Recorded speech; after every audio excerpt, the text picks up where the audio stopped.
Je m'appelle Désiré Boimbo. Je viens témoigner la gloire de Dieu dans ma vie. Autrefois, j'étais un coureur de jupons, mais le Seigneur a transformé ma vie. Il m'a donné une épouse vertueuse.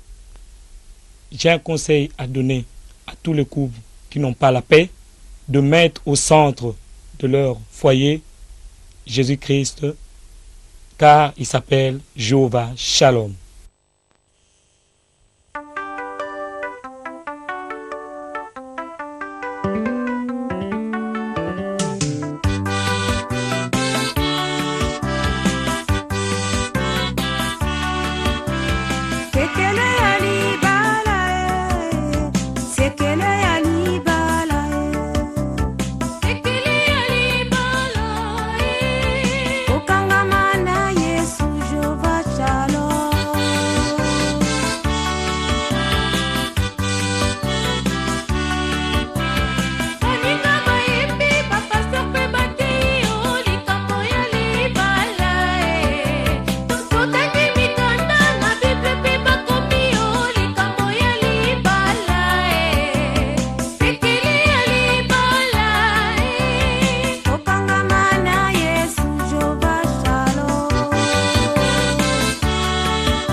Kotika baboti baye mobali pe akotika baboyo baye bakosangana bakomi libokeli okoro elembo ya libala sekele ya libala okangama na Yesu Jéhovah Shalom.